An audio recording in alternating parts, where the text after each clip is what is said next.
Doctor ਸਾਹਿਬ ਆਪਣਾ ਛਾਤੀ 'ਚ ਅਗਰ ਬਲਗਮ ਵਗੈਰਾ ਹੋਵੇ ਤਾਂ ਉਹਦੀਆਂ ਕੀ ਨਿਸ਼ਾਨੀਆਂ ਮਰੀਜ਼ ਨੂੰ ਆ ਰਹੀਆਂ ਇਹ ਜੀ ਬੜਾ ਅੱਛਾ ਸਵਾਲ ਕੀਤਾ। ਸਾਰੇ ਲੋਕਾਂ ਦੀ ਇਨਫੋਰਮੇਸ਼ਨ ਲਈ ਮੈਂ ਦੱਸਦਾ ਚੱਲਾਂ, ਪੰਜਾਬੀ ਜ਼ਬਾਨ ਦੇ ਵਿੱਚ ਦੱਸਦੇ ਤਾਂ ਕਿ ਸਾਰੇ ਲੋਕ ਇਸ ਚੀਜ਼ ਦੀ ਮਾਲੂਮਾਤ ਹਾਸਲ ਕਰ ਸਕਣ।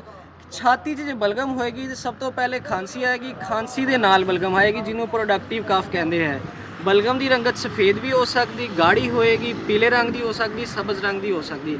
ਉਸ ਤੋਂ ਬਾਅਦ ਜਵਾਨ ਜਿਹੜੀ ਬਲਗਮ ਵਾਲੀ ਖਾਂਸੀ ਹੈ ਜਾਂ ਛਾਤੀ ਜਿਹੜੀ ਹੈ ਬਲਗਮ ਨਾਲ ਭਰੀ ਹੋਈ, ਉਹਦੇ ਵਿੱਚ ਇਹ ਹੋਏਗੀ ਕਿ ਛਾਤੀ ਭਰੀ ਭਰੀ ਮਹਿਸੂਸ ਹੋਏਗੀ ਨਾ, ਉਹਨੂੰ ਕਹਿੰਦੇ ਚੈਸਟ ਹੈਵੀਨੈਸ ਕਹਿੰਦੇ ਆ। ਉਸ ਤੋਂ ਇਲਾਵਾ ਮਰੀਜ਼ ਥੋੜਾ ਜਿਹਾ ਚੱਲੇਗਾ ਜਾਂ ਬੰਦਾ ਚੱਲੇਗਾ ਨਾ, ਉਹਨੂੰ ਸਾਹ ਚੜੇਗਾ। ਚੈਸਟ ਕੰਜੈਸ਼ਨ ਜਾਂ ਸ਼ਾਰਟਨੈਸ ਆਫ ਬ੍ਰੈਥ ਡਿਸਨੀਆ, ਮੇਰੀ ਵੀਡੀਓ ਬਣੀ ਹੋਈ ਹੈ ਉਹਦੇ ਵਿੱਚ ਮੈਂ ਦੱਸਿਆ ਹੋਇਆ, ਭਾਰਾ ਭਾਰਾ ਮਹਿਸੂਸ ਹੋਏਗਾ। ਜੇ ਇਨਫੈਕਸ਼ਨ ਚੱਲ ਰਿਹਾ ਵਾ ਤੇ ਉਹਨੂੰ ਬੁਖਾਰ ਹੋਏਗਾ ਤੇ ਬੁਖਾਰ ਦੇ ਨਾਲ ਥਕਾਵਟ ਮਹਿਸੂਸ ਹੋਏਗੀ।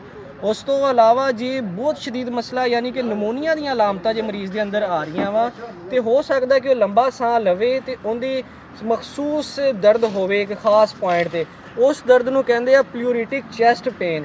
ਉਹ ਮਰੀਜ਼ ਲੰਬਾ ਸਾਹ ਖਿੱਚੇਗਾ, ਉਹ ਡਾਕਟਰ ਸਾਹਿਬ ਬਹੁਤ ਦਰਦ ਹੋ ਰਹੀ, ਬਹੁਤ ਦਰਦ ਹੋ ਰਹੀ ਹੈ ਇਸ ਜਗ੍ਹਾ ਤੇ, ਉਹ ਹੱਥ ਲਾ ਕੇ ਦੱਸੇਗਾ। ਇਹ ਚੰਦ ਅਲਾਮਤਾਂ ਹੁੰਦੀਆਂ ਵਾ ਜਿਹੜੀਆਂ ਮਰੀਜ਼ ਅਕਸਰ ਦੱਸਦੇ ਨੇ ਕਿ ਸਾਡੇ ਨਾਲ ਇਹ ਹੋ ਰਿਹਾ। ਅਗਰ ਇਹ ਅਲਾਮਤਾਂ ਆ ਰਹੀਆਂ ਇਹਦਾ ਮਤਲਬ ਹੈ ਕਿ ਤੁਹਾਡੀ ਛਾਤੀ ਦੇ ਅੰਦਰ ਬਲਗਮ ਹੈ ਤੇ ਤੁਹਾਨੂੰ ਫੌਰਨ ਡਾਕਟਰ ਨੂੰ ਚੈੱਕ ਕਰਾਉਣ ਦੀ ਜ਼ਰੂਰਤ ਹੈ, ਤੁਹਾਨੂੰ ਇਲਾਜ ਦੀ ਜ਼ਰੂਰਤ